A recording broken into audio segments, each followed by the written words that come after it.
right, Derek, I definitely don't want to call it a lull because training camp is all-encompassing all summer long, but I think we've reached the point of the training camp calendar where teams have been going against themselves for long enough. You're starting to see the joint practices. It's definitely starting to feel a little bit more like noise.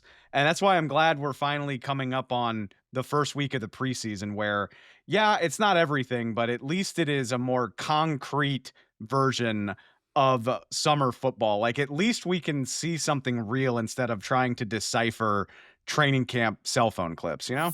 Well, I was actually talking to Beller pre-show that like the 4 or 5 days from Hall of Fame game until the rest of preseason starting is like the most limbo we get in the entire NFL period. Because technically football starts, but I think we all know the Hall of Fame game is like not really worth watching back, even relative to a lot of other preseason games. And then you have this 4 or 5 day period where 30 other teams still haven't played or done anything meaningful yet.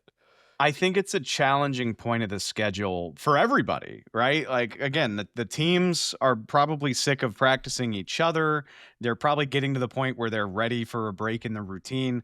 And it's hard for fans and media to decipher what matters. Like, what is real? Should I actually be excited about these highlight reel catches that I'm seeing on my social media feeds? Should I actually be worried about injuries and other developments coming out of camp? Is this guy really jumping into the stratosphere and ready to take the next step? Should I be panicking that somebody's not running with the ones often enough? So that's what we're going to do here. We're going to try to parse through as many of the big storylines coming out of training camp as possible and decide, does this matter? Should I actually care about this, or is it all noise as we get ready for the start of the season? Because you know as well as I do, it won't even take until like week 2 or week 3. Like, by the time the rosters get cut down, we're going to look back and be like, man, I really spent a lot of time worrying about nothing. There's going to be a lot of, and everything from like the first roster cutdown days through like week 7 is just a progression of like, wow, that thing I was doing in August just really didn't matter at all. And then by the time you get to middle of NFL season, like the actual stuff coalesces and you can forget about all of that. But the first like 6 weeks of every year, it's just a lot of, man, I spent a lot of airtime on the Vikings wide receiver 4 or whatever I was thinking about at the time. And I never, ever get tired of it. But all right, so we put together a nice little rundown of what we think are storylines that matter, things that are really jumping out across the league. And let's just go through and talk them over. And we've hit on this a couple times during the preseason. And I was kind of content to let it lie because there's no new information. But I do think we should start this off with Matthew Stafford in light of the fact that we have at least a little bit of an update. The insiders on Wednesday morning started talking, like, when you give it a diagnosis, when you give it a real term, I think it's worth talking about. And they're calling it an aggravated disc in Matthew Stafford's back, which is understandably why he hasn't been practicing. We've said several times on this show that we don't think it's a big cause for concern. Does hearing that a 37-year-old quarterback is dealing with back issues change your opinion of that at all? I mean, there is kind of something to giving it a name. Like, we all knew that he had back and shoulder issues, and I mean, I would say like most parts of Matthew Stafford's body at this point are probably aggravated. But the fact that they have thrown like an actual name on it, and I saw that he was getting like an epidural and stuff to handle all of that. I think a month ago, I was pretty okay with being like, he's Matthew Stafford, man. He's a soldier. He'll go out there and it'll be fine. And I think after hearing a little bit of this and really just a lot of the other ways that they've talked about the Matthew Stafford situation, like I want to say like 3 weeks ago, Sean McVay was talking. He's like, oh yeah, he's day to day.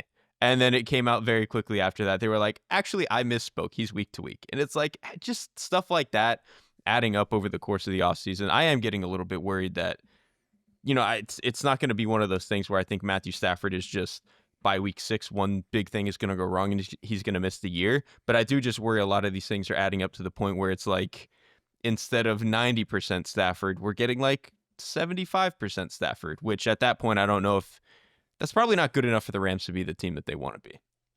I go back and forth with stuff like this. because I subscribe to the bubble wrap theory of training camp where, especially if you are a proven dude, I'm really just trying to keep you out of harm's way. So I really don't care that much if a 37-year-old Super Bowl champion quarterback with whatever career numbers you could ever possibly want. I really don't care if he's not getting a ton of practice time. But at the same time, these things don't go away, especially take it from me as somebody who's the same age as Matthew Stafford. Back issues are really, really hard to get rid of, especially if you're being expected to play football every 7 days for the next, at least 4, if not 5 or 6 months. I'm not worried about Matthew Stafford being available for week 1. I am worried about Matthew Stafford holding up over the stretch of 20 weeks. And I think we've talked about it. That's the worry with the LA Rams is this is just a very uncomfy reminder that it's very fragile when you're asking guys like Matthew Stafford to hold up for that long. I also the last thing I want to say, because I've given the Bengals and Joe Burrow a lot of for this over the years. The Bengals and Joe Burrow have been bad in September, like the entire time that he's been there, and that's for a number of reasons. He's been hurt some of those times. Obviously, the first year he was a rookie, all that stuff. That's also kind of been true of the Rams and Matthew Stafford for a lot of the time that he's been there, where they're a team that is pretty slow to start in a lot of years, and even last year that was certainly the case where they looked like a pretty middling team until the last 8 or so weeks of the season where they went on this run. I want to say in like 2022 or 3, they kind of did something that was very similar. So I think if he's going to come into the season bubble wrapped, which again, he's a proven guy, I get it. And the whole point is that, we'll do whatever we got to do for 10 weeks. And by the end, we'll get into the playoffs and then we'll be the team that we want. I just wonder if he's really not going to have nearly as much practice time as he needs. Are you even slower in September than before? Like, I don't know, man. Our wonderful colleague Jordan Rodrigue was out at the Cowboys-Rams joint practice that just took place, and she made the fantastic point. Look, a lot of teams are out on playing their starters in the preseason. The Rams are pretty famous for it at this point. They haven't really done it in years with their marquee players.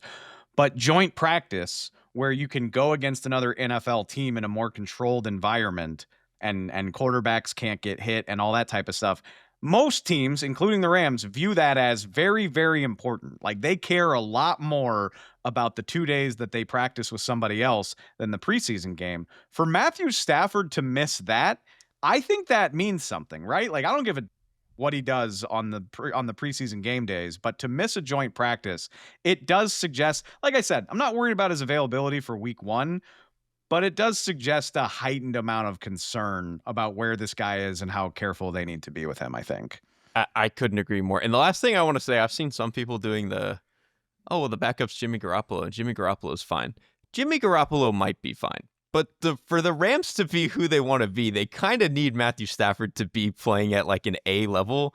And Jimmy at this stage in his career, like you might get 2 or 3 decent games out of him, but if he has to play for any extended period of time, I don't know about the offense anymore. The vision of the Rams as a Super Bowl caliber team depends on a quarterback of good, healthy Matthew Stafford's caliber. I think so. And you agree with me. So no, I'm not buying that. Like, sure, they could be viable with Jimmy Garoppolo and they could win some games and be pesty. But that's not what we're looking for when we get excited about the Rams having Devontae Adams in the fold and all that stuff. Like if we're taking them seriously. Who, by the way, got Jimmy benched in Las Vegas. Valid, and also said like nobody was happy in Las Vegas. Like Devontae Adams has made very sure to let everyone know how much he regrets the Las Vegas stint, at least the on-field portion of it. I'm sure he doesn't regret the contract. Anyway, it's something to monitor for me. Like I said, I think I'm not worried about him playing against Houston in week 1. I am worried about having to keep an eye on the injury report every single week all the way through the season. And that's the reality of having a 37-year-old quarterback. It's nothing new. We've seen plenty of guys have to deal with stuff like this before, but I think this more than anything just underscores that this is the world the Rams are living in, probably for however much longer Matthew Stafford wants to play, whether it's just this year or the next 2 years, whatever. I think it's why it's finally time that they started collecting first-round picks. Okay, I keep trying to move on, but that is a phenomenal point that I've seen people make already. They have 2 picks now. So it's a nice ace up your sleeve to be like, hey, if this goes south and the bottom drops out and we're whatever, at least we are in prime position to make use of 2 first round picks. I bet you the Rams feel even better about that little bit of business they did with the Falcons in the spring. I bet they feel better about it now than they did then. Oh, definitely. All right, the next storyline I want to get to, it's near to me in proximity. And I know Robert's not here to be our resident Bears fan who really has lived with this team for his entire life. But I am a new resident to the Chicagoland area, Derek, and you've spent plenty of time here yourself over the last year or so. I am fascinated by what I am seeing coming out of Bears training camp over the last 3 weeks. And it's really I don't really care about the reports that the offense is sloppy or whether Caleb Williams is establishing rapport. I am interested by the way that Ben Johnson is running this training camp. And it feels very much like a guy who's trying to send a message and set a tone. So I went to a Cubs game on Tuesday, and it was the day of the practice where the Bears had a live period, like live tackling. All NFL teams do this. They'll have a practice where they do goal line and they let the guys really hit, and it's physical and it's fun and it gets the juices flowing. But to hear it from everybody around Chicago while I was out socializing on Tuesday, it just turned into like a free for all. Like guys were after practice saying like, yeah, it was supposed to be one period, but it just kind of turned into the entire practice. And from the sounds of it, it just feels like Ben Johnson is trying to capture that whole Mike Ditka thing that this entire city is obsessed with. And I'm so curious to see how it goes. I don't really have a firm opinion of it, but clearly there is a clear intent here for Ben Johnson in his first summer with the Bears. Yeah, you mean the guy who was like cooking up fake fumble trick plays is not a guy who's just gonna like let stuff kind of spiral out of control a little bit once they start to. You mean that guy? I think it's funny though in general that he's a that he would kind of let a practice go like that, because I do, when I think of Ben Johnson, it's like incredibly detail oriented, which to me that is the most important part of what he's bringing to Chicago. Because the biggest complaint that I had with Caleb Williams last year, obviously you can, some of the deep ball stuff was really bad. Some of the sack taking was really bad. But to me, the biggest issue when you watch Caleb Williams was he was really, really trying to play like Peyton Manning, Drew Brees, like hang in the pocket, go 1, 2, 3, all this stuff.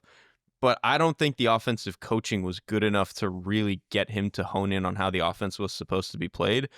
The whole thing with Ben Johnson is that what he was doing with Jared Goff was like, hey man, what are the plays that you like? How do we get you to feel comfortable with all of them? And let's just try to craft the entire offense around that. And so I think if they can bring any element of that to Chicago, I think obviously it's going to be overwhelming at first, because I think Ben Johnson does bring a pretty full array of plays and concepts and stuff. But I just feel like that is exactly what they needed to set the tone, being different than it was a year ago. And the feedback all seems very positive. Like players want to be coached hard, right? Like early on in camp, Ben Johnson pulled the starting offense out off the field for lining up wrong. And then Luther Good. Burden, I mean, it's the type of stuff that you probably want from your coach after what Bears players have been through the last 2 years. Luther Burden got kicked out of a drill when he returned from injury. It feels very authoritarian, and it is. I think it can be really good, right? Like I said, I think there wasn't enough experience on the Bears coaching staff before. You saw the way things spiraled out of control last year. And if you're a Bears player that lived through that, you're probably like, yes, this is exactly what we want. But my only concern is, how does that bear out when the rubber meets the road? I mean, if the Bears don't start 3-0, and I bet you they won't, because it's a tough schedule to open the season, how do they adjust to that? Because I think you gotta have faith in this process leading to results. And Ben Johnson has great credentials. I doubt anybody is questioning him right now, but this has to lead somewhere in the long run. And I do wonder about that on a long enough timeline.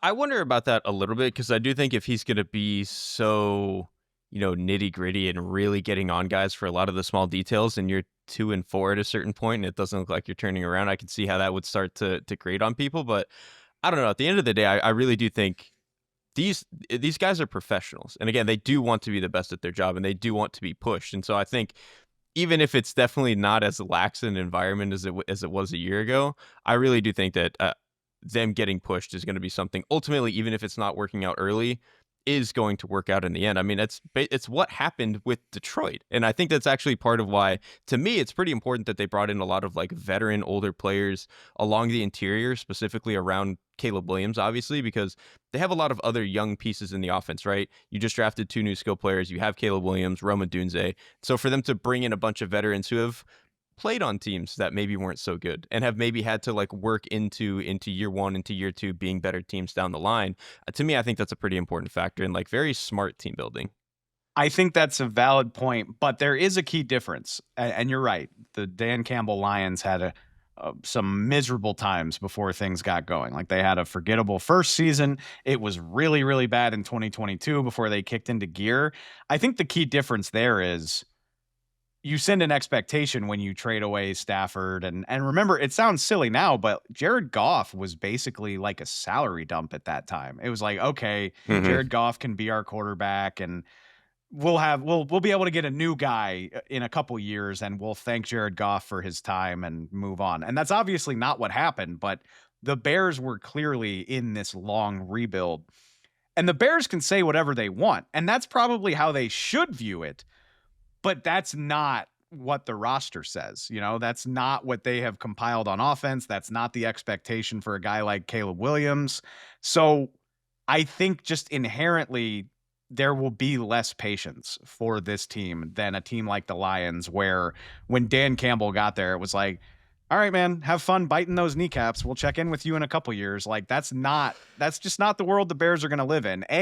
Because of their roster and Ben Johnson, but also, by the way, the other thing that makes this fascinating, as somebody who's new to the city, I guess I always knew this, but this place is football crazy, dude. Like, even with all of the disappointments of the last few years and the pain of the Justin Fields era and everything that comes before that, you can feel an electricity in the air here. Like people want this so badly, and they're not even jaded, right? Like you might expect a fan base that's gone through this to be a little beaten down and kind of expect the worst. That is not the vibe that I get being here. Like people are amped. They expect this to work. And so I think for a lot of reasons it could get gross if things don't click as quickly as they're supposed to.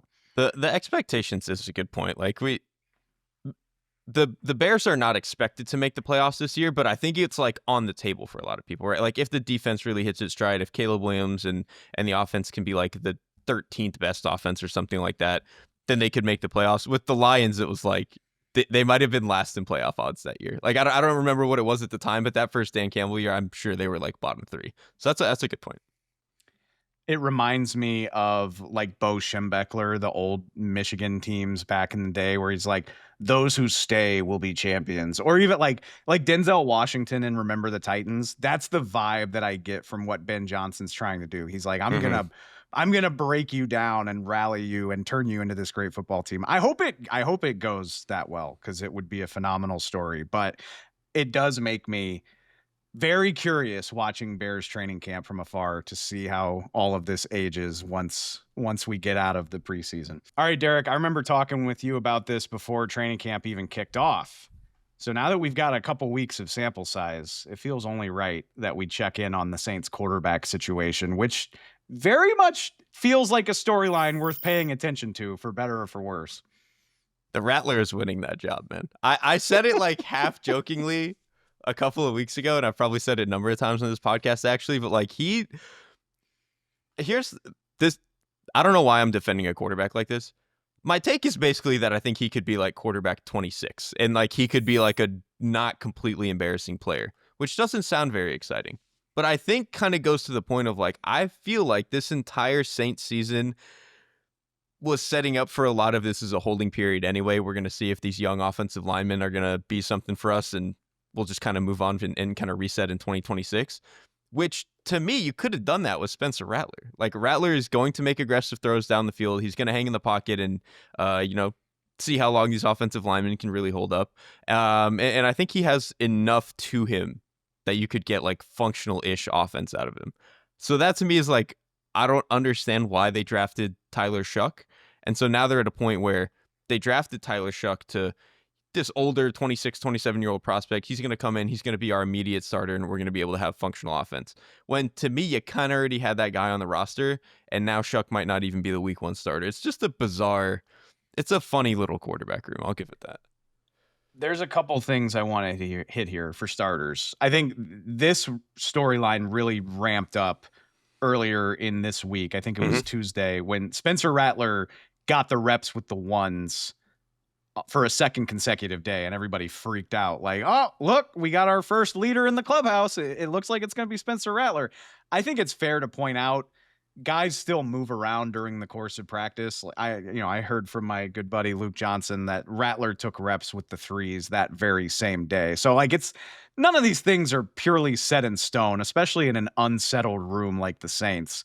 But the fact that Spencer Rattler could win the starting job, and from the sounds of it, not that this is high praise, but he's been the better quarterback. Like Tyler Shook has struggled the way that you would probably expect a rookie a rookie drafted in the second round to struggle. Ups and downs, highs and lows, I get that. But if Rattler has any potential to win this job, then this is what we talked about before camp. I just don't even really understand why you did it in the first place. And another thing that I've seen over the course of the last week is, hey, draft a quarterback where you can. It doesn't matter. All kinds of good quarterbacks have come from all rounds of the draft.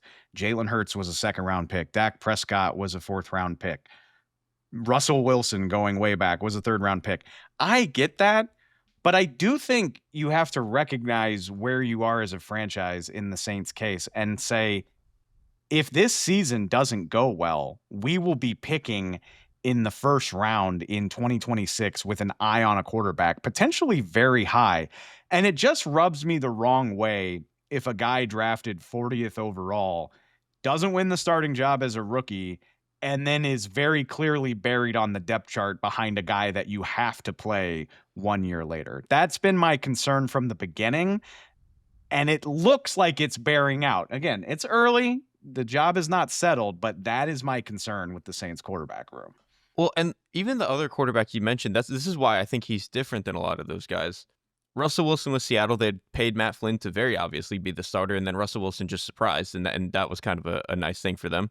Jalen Hurts was not the starter when they drafted him. They had Carson Wentz, who in the downturn of I think his career a little bit, but they did have a guy who I think was pretty firmly entrenched as the starter. And then Dak Prescott was like a fourth round. We have Tony Romo. We hope he's healthy, but like all of that stuff kind of just fell apart. Like they had clear guys they wanted to be the starting quarterback. With the Saints, they were drafting Tyler Shuck to be that starting quarterback, almost closer in the same vein of like when when the Bengals drafted like Andy Dalton, or maybe when the Raiders had drafted Derek Carr, these top of the second round guys that are like, we don't have another option. We're going to hope that he can step in and be the starter. And those guys did that. Like they stepped in and they were perfectly fine rookie starting quarterbacks. To me, it's a little bit concerning that Shuck has not like pretty clearly and pretty early supplanted himself above guys like Spencer Rattler, when like, again, I like Spencer Rattler, but like realistically, he's quarterback 27. He's like if Kyler Murray had the athleticism and lack of grace of a Gardner Minshew, which is like not the greatest mix of players. And that's part of it too, is where Shuck was drafted. It was never a guarantee that he was going to be the definitively better quarterback. So it's just a matter of resource allocation. The guy, like a sampling of the guys taken right after Tyler Shuck. I mean, you got Mason Taylor with the Jets now. Donovan Ezeraku is in Dallas. JT Tuimoloau, the edge rusher out of Ohio State, he's in Indianapolis. Will Johnson, the guy that some people thought was CB1 that fell to Arizona because of injury concern. The list goes on and on and on. Obviously, we don't know if any of those guys are going to be studs just yet either. I'm not trying to get carried away with Will Johnson highlight reels coming out of Arizona, although there are quite a few, by the way. But I think I would feel better with one of those guys developing on my roster and just figuring out quarterback the next year. Spencer Rattler and Jake Haener could be competing for this job the same way, and I would feel better about the long-term plan. Like, it's not that I'm afraid of the Saints rebooting. And I've seen that coming out of Saints camp too, where people are like, everybody says they want to reset until you try to do it. And now the sky's falling because the quarterbacks don't look good. I'm like, no, that is not my problem. My problem is that this just doesn't line up. The strategy here doesn't line up with the long-term outlook for who you are. And is it the end of the world if you draft Tyler Shuck 40th overall and he doesn't really get to play a whole lot for you? Probably not, but I think there are more efficient ways you could have done this. Right, like if they do end up picking top 5 and then the guy they take next year is good, we all just forget that Tyler Shuck was a draft pick. But I think part of why I didn't love the pick so much either was I just flatly thought Spencer Rattler was a better prospect even in college. So to me, it's like not even like they're swinging for a higher ceiling. And of course, I can be wrong. Like I'm wrong about players all the time, but it didn't feel like they were swinging for a higher ceiling really. And it is appearing that the floor isn't any better either. So it's like, well, what did we draft?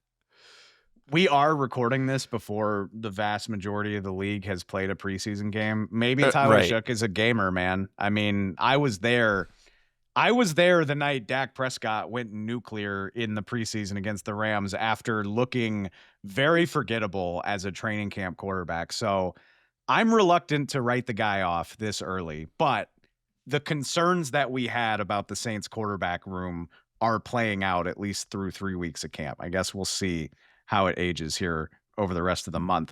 I mentioned Jake Haener briefly.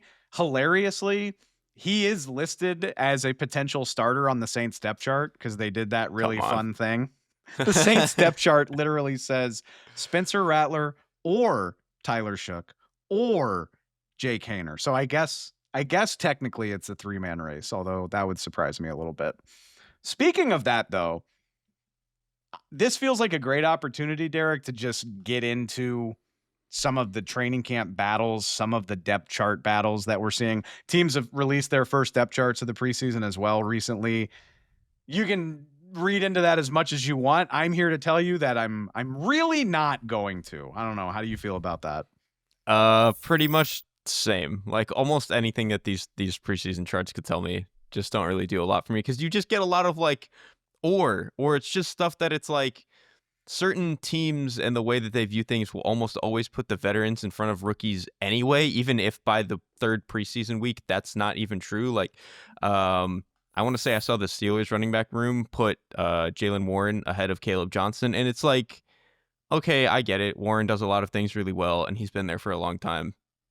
But realistically, like Johnson is probably to me going to be the lead back. It's just certain stuff like that. It's like this feels like a waste of time.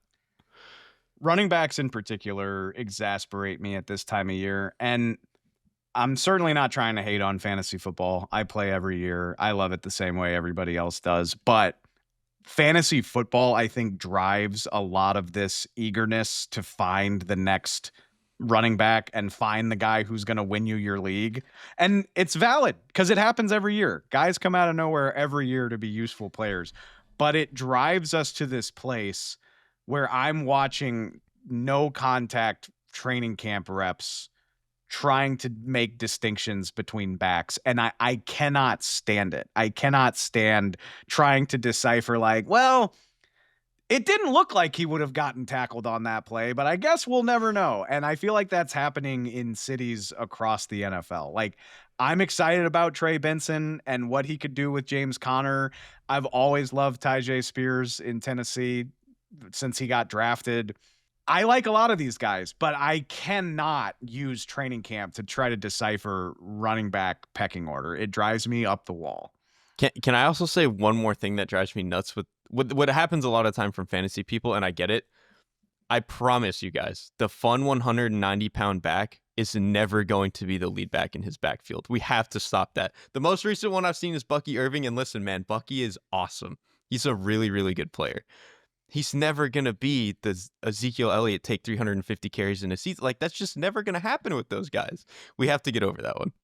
Yeah, I think that's the other thing too is everybody is looking for a bell cow running back who they can just plug into a fantasy lineup and really not have to worry about. And those guys definitely exist.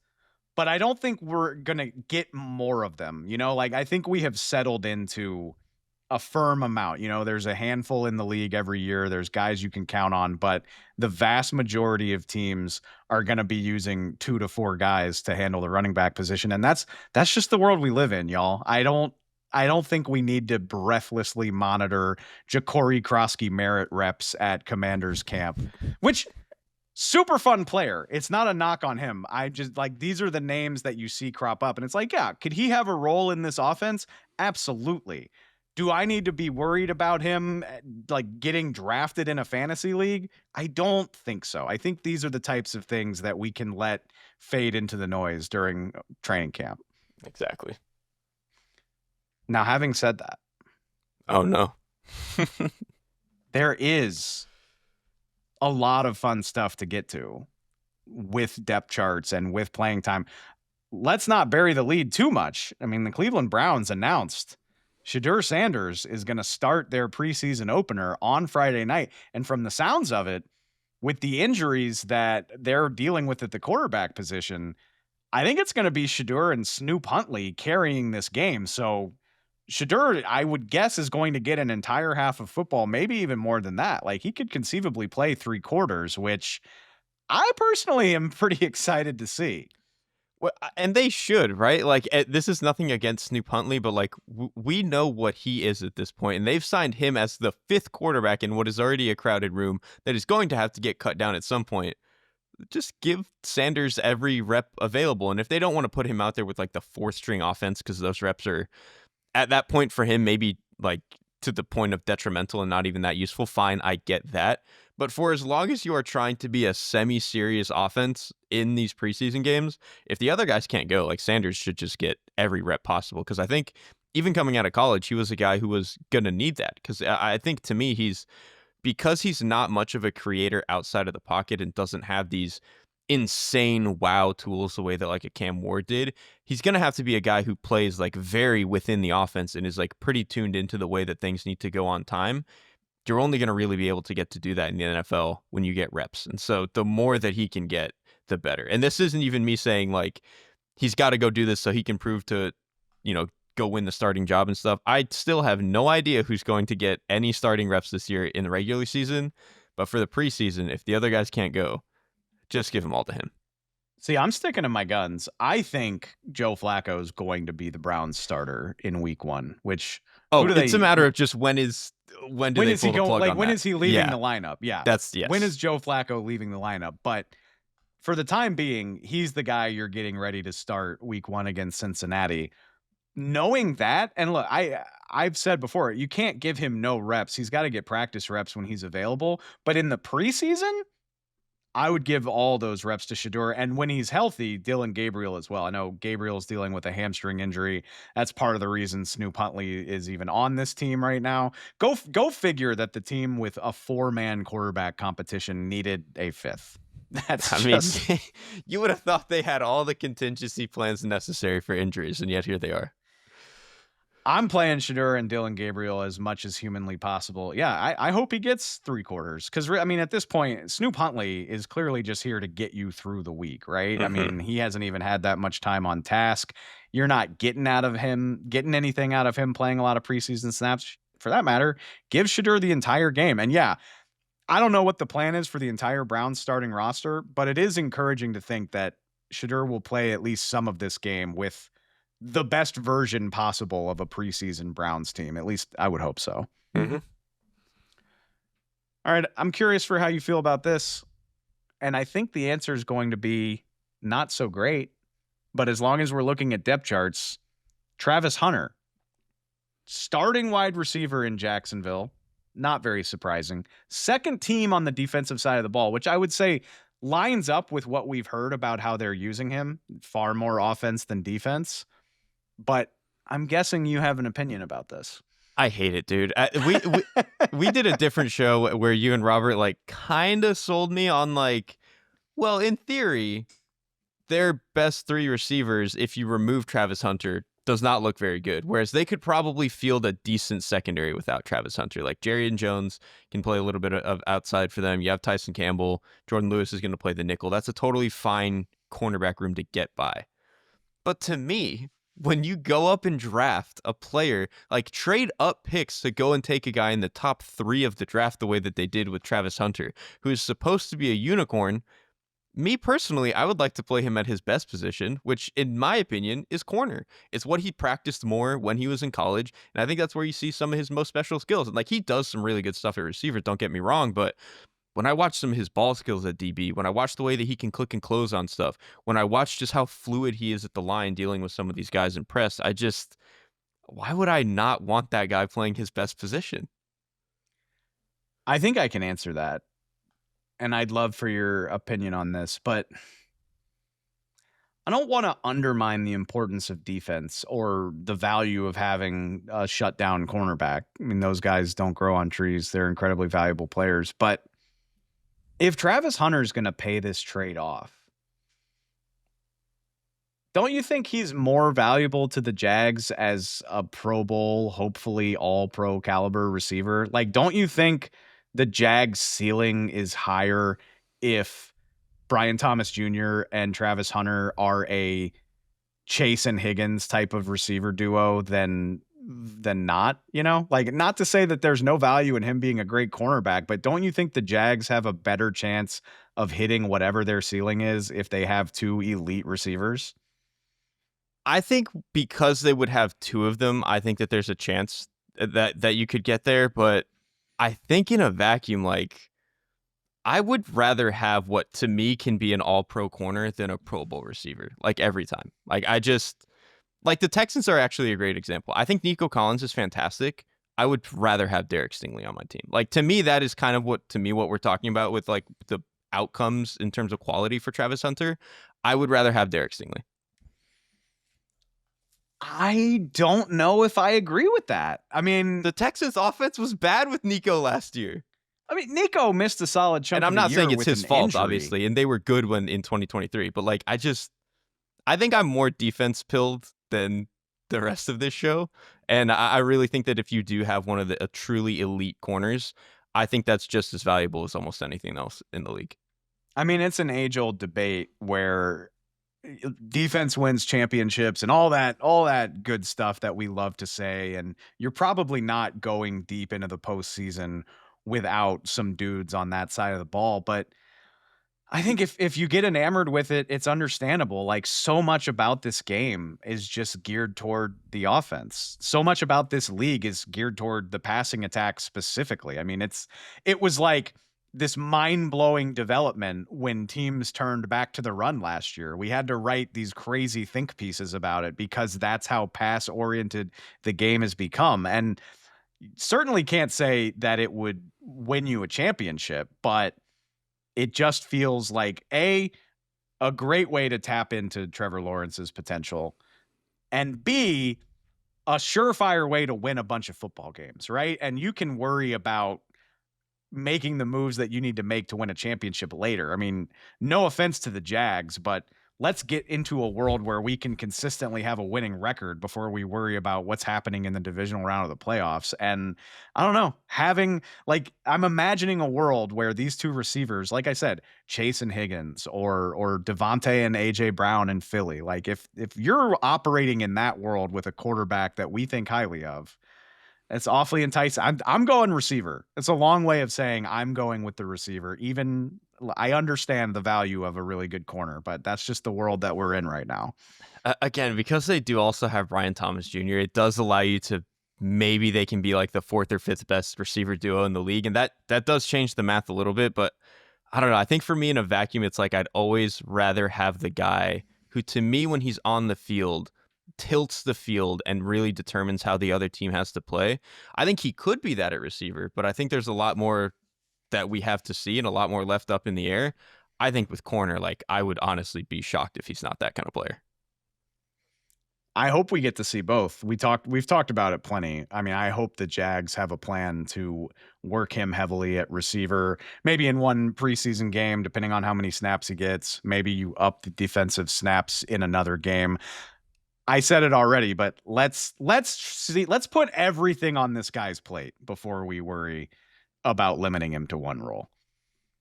All right. Any other depth chart stuff you want to get to before we're out of here? Oh, I know. We haven't touched on this trade at all. It happened like in a break in our recording schedule, but Robert called it and it came to fruition perfectly. The Eagles did do a midsummer DB trade. They sent Thomas Booker from their defensive line to the Las Vegas Raiders in exchange for cornerback Jacorian Bennett, which classic Howie Roseman shoring things up before they even become a problem. Because that was the word out of Eagles camp was your other corners besides Quinyon Mitchell, maybe not as consistent as you would prefer. So why not add one more guy to the mix? I I don't even know what to think. No, I do know what I think of this trade. I think it's fine for the Eagles. They probably realistically never wanted to start Keely Ringo or whoever else on the other side. So you go and get a young competitor at the position who I think can be like a fine cornerback number two. And I know statistically, Bennett was really, really good last year. I think a little bit of that to me was the product of like everyone else was kind of bad. And so it's just he was getting thrown out a little bit, less in some situations than other guys. So I think that was part of it. But I think he's a good, promising player. I'm shocked the Raiders wanted to part with him, given that the rest of their secondary is not any good. Like it's just baffling to me. Like they're starting. I'm not shocked, but go the- ahead. They're they're starting now. Eric Stokes, who has not been a consistent starting corner in a long time and was like up and down with the Packers when he was there, and Darian Porter, who some people believe were like he wasn't even a full-time player in college. Like it is a bizarre cornerback room. It already was, and now they've traded away who was probably going to be their best guy. It's only bizarre until you remember who coaches them now, and then it all makes sense. And Jacorian Bennett is in the 42nd percentile of NFL cornerbacks in terms of height. He's 5'11". His arms are just shy of 32 inches, which is the 66th percentile. And to Pete Carroll and guys from the Pete Carroll tree, you might as well not even be in the league. I was Like, going to what are say, you- how dare you play cornerback if you're not at least 6 foot tall, preferably like 6'2"? I'm the sizest on this show, and I'm like 5'11" with decent arms is not that bad. Like, what are we talking about here? But he operates a different way. I get it. It is a perfectly reasonable size. Like Jacorian Bennett is just fine to play cornerback, but this scheme, the way Pete Carroll has always done things, Dan Quinn's the same way, by the way. And obviously he came up under Pete. He was part of those defenses back in the day. It matters to a lot of these coaches, and I have always thought it's a little bit silly. Yeah, I mean, ideally, sure, like if you can find a Richard Sherman or a Brandon Browner, like those guys are a ton of fun and you can have great results, but trading away a guy who doesn't fit your type in your first year when you're already up against it in your secondary, it is a little crazy to me. It's just not surprising because a lot of football coaches operate this way. Yeah, it's a good point. I don't know. I just felt like at least maybe give it one season to see if you can live with a guy like this. And maybe honestly, all the practices and stuff, they saw that that was enough for the type of stuff that they want to do that wasn't going to fit. And I will say, like in Vic Fangio's defense, that's not going to matter less that he's not a big guy. Like they're a big play a lot of off zone, just drive on stuff type of defense, which if you're a little bit undersized is completely fine. So I get it all from that angle. It's just when you flatly say bad cornerback room traded away maybe their best guy, regardless of all the other context, it's just a funny thing. To a team that has a history of doing these trades very And well, by the outsmarting way. the other team. Yes. Yeah, it's a tired joke at this point, but like maybe we just send the call to voicemail when Howie Roseman calls during training camp. I mean, I think it's nice for both teams. The Raiders obviously are thin at defensive tackle after releasing Christian Wilkins, so they get Booker to help them there. The Eagles needed the help in the secondary, but is anybody going to be surprised if Bennett plugs right into this Philly defense? And not even saying he's going to have a like Zach Bond type of jump, but I'm very confident he'll be a useful player for this defense somewhere along the line. Okay, Derek, it's time for the part of the show where I completely contradict myself and I will just be a hypocrite, but that's okay. I'm hosting the show. I can do that because I just said we don't want to get wrapped up in depth chart stuff. We certainly don't want to get carried away with rookies that are shining during training camp. But I do think it's worthwhile to try to look around the NFL and see things that are exciting, but that also make sense. You know, like every team has a guy that's making plays and standing out on the practice field. And every single fan base is talking about a guy right now where they're saying, well, he won't make it to the practice squad if we cut him. There's just no way. And 99% of the time, that's just not the case. But there are a couple instances in the league right now where I'm seeing guys making moves and I'm wondering if it can be more than that. And I think in a few circumstances, you can look and say, oh no, this makes a lot of sense to me. And the guy I want to start with is Torrey Horton up in Seattle. Has he cropped up on your radar at all in the last few weeks? Not so much with preseason stuff, but he was a guy that when they drafted him, it was, it's that's one of those picks where, like, in theory they get a discount, right? But it was like, well, he's coming off of a pretty major injury, so you just don't know how he's going to bounce back from it. But then that's also one of those picks that by the time you get to August and it looks like he's fully healthy, then you're like, oh, well, they did get a discount. He's good. So I think he would add a lot of, to me, intermediate juice that offense would be missing otherwise if he is not the player they need him to be. So I think it's pretty exciting. He ran a 4.41 5 months post surgery. It's He insane. injured his knee in his last year at Colorado State. His relative athletic score puts him in the 98th percentile. Like, yeah, when you say juice, and you can see it, I'm not trying to get worked up about cell phone training camp videos, but like the guy has juice. Like you can see it in Seahawks training camp reps. He's getting work with the ones. And I think the reason why this in particular excites me is what bummed me out about the Seahawks in the offseason, because Cooper Kupp is a phenomenal player. He's accomplished a lot in the NFL. But you look at Cooper Kupp and Jackson Smith and Jigba, and you're like, okay, not only do these guys fill similar roles, but where is the speed? Like, where is the threat when you're talking about an opposing defense? And this guy, between his size, the role that he fills, and his speed, I'm just like, oh, this is a guy that could have a very clearly defined role very quickly. I know Marquez Valdez-Scantling is in Seattle as well. Not ready to say that Torrey Horton is like a day one starter, but there's clearly something worth getting excited about here based on the early returns in camp. Yeah, and like to me, it's not just the juice. I mean, he is a lot faster and going to be more explosive than all those guys, especially Cooper Kupp at this stage in his career. But I think the other complication I had with the Seahawks offense was when I think of Jackson Smith and Jigba, where do I want to align him ideally? In the slot. When I think of Cooper Kupp, where do I want to align him ideally? In the slot. Exactly. And then Marquez Valdez-Scantling, it's just like he's a very, like, he can play outside, but he's a very particular just get down the field and block type of role player. The Matt Collins is, the Gabe Davis is that sort of player. Torrey Horton could be like an actual run some serious one-on-one routes from the outside. And I do think that if this offense wants to be the team that they're selling us that they can be this offseason, they kind of need that player, because I do struggle to envision how the roles are supposed to perfectly play out without a guy who can kind of consistently win from the outside. And that's why I would guess the Seahawks are going to give him every opportunity to Exactly. grab a role. You know, Reek Woolen was calling this guy Jerry Rice Jr. after practice the other day. Come on. And Mike McDonald even mentioned it. He was like, I see the same stuff y'all see. Like, this guy makes a play every day. And I can't stress this enough too. Like, it's not only is it early, but the games matter for a guy like this too. Like, you've got to take it into the stadium with the lights on, with a bunch of people watching. You got to be consistent across multiple types of opportunities.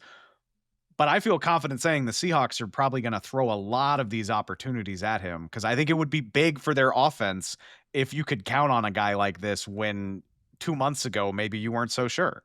Yeah, I would say the best way to try to describe what they probably want out of him is, obviously Clint Kubiak is coming from New Orleans. If Horton can be like 75% of what Chris Olave was for the Saints, at least in year one, obviously you want to hope he'll be better than that. But like, if he can fill that role, that makes this offense where I can like actually see a clearer picture for what it's supposed to be now. Everything we just said about him, I think, applies to Dante Thornton in Vegas as well, which we just spent a lot of time talking about how preseason depth charts don't matter.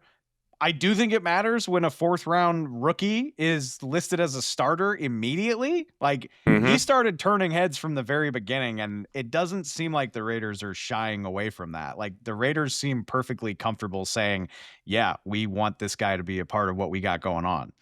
On a team that drafted a different receiver ahead of him, in Jack Besh. And so, and again, this is another one where it's like, to me, Trey Tucker is a very particular kind of receiver. Jacoby Myers is ideally more of an underneath possession, probably from the slot type of player. And then even like Brock Bowers, you kind of want to put out in the slot as much as you can. And so it's like, okay, who can we have that can play a little bit outside for us and stretch the field?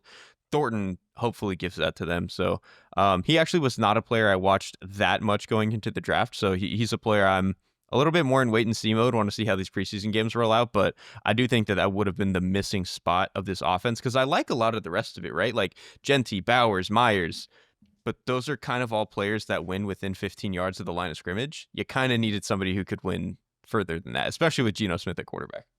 It's it's really enticing. Yeah, and that's the challenge is not getting overly excited about what we're seeing. But again, if the team's willing to call the guy a starter, that is enough of a vote of confidence that I'm like, all right, let's see what we got here because the team is acknowledging it. This is not rampant speculation. One more guy I'll mention. And look, these guys are receivers. It is easy to notice receivers at training camp. I think that's worth pointing out. Like line play is hard to evaluate in a training camp setting. Receivers get the ball thrown to them. But another guy I've really enjoyed monitoring over the last couple of weeks is a draft pick that really caught me off guard. But Brad Holmes might have done it again with Isaac Tisla. Like this has been a super fun development. And I like everything that he's done so far. Like he had a nice day in the Hall of Fame game. They're moving him up the depth chart, letting him work with the starters. And then the thing that really sold me was our guy Colton Pouncey, who covers the Lions for us, does a phenomenal job over in Detroit. He had a practice note where to slot just destroyed a guy on a block to spring a touchdown in the run game. And I was like, that's Lions football right there. Like if you can do it all, like the nifty catches are fun, but if you're just decleating guys as a run blocker, then I think you might have a role with the Detroit Lions. So that was really exciting to see. I think of the three, this is the one I'm the most excited about, which given his build, I don't think will be surprising to anybody. He's like 6'3" and a half, 214 pounds. And when you watch him run, he's just a powerful strider. Like even just in that preseason game where like some of the crossers that he's running, he's just a very powerful mover. You add that on top of the fact that he's going to get in there a little bit in the run game. Like I think in year one, maybe he's just Josh Reynolds, but like we've seen what a Josh Reynolds can do in this kind of offense. And then if he taps into anything a little bit more explosive than that, I think that they could really be cooking. So I'm with you on draft day. This was a very like, whoa, they moved all those resources for that guy. That's kind of interesting. But I don't know. The more I sit about it, and it's like, well, they've needed an X for a long time. I think they needed a bigger body to replace a guy like Josh Reynolds. Maybe it can work out. I really hope it does. I think it's worth noting too. Again, it's fun to be on the lookout for the Puka Nakua, right? Like the guy who's just the man from the beginning. But I think it's also worth remembering it's a long freaking season, dude. And teams are going to change and evolve. And maybe some of these guys will not make an impact in the first 2, 4, 6 weeks of the season. But if an Isaac Tisla, especially for a team like the Lions, which we expect to be relevant deep into the season, if they can get more and more out of him to the point where he's a guy that you can lean on, or maybe not lean on, but at least get something from in the late stages of the season.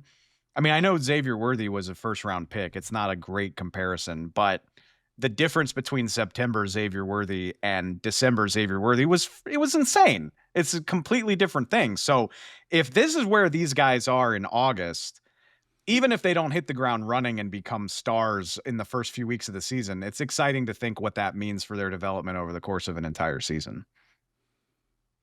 All right, you had one that you wanted to get to, which I love you for it because, like I said, it's hard to evaluate O and D line play during training camp, but we do want to check in on the Texans' offensive line for obvious reasons. What do you got? Yeah, so the Texans obviously did a lot of shuffling around their offensive line this year. You know, Laramie Tunsil out, one of the other guards was out.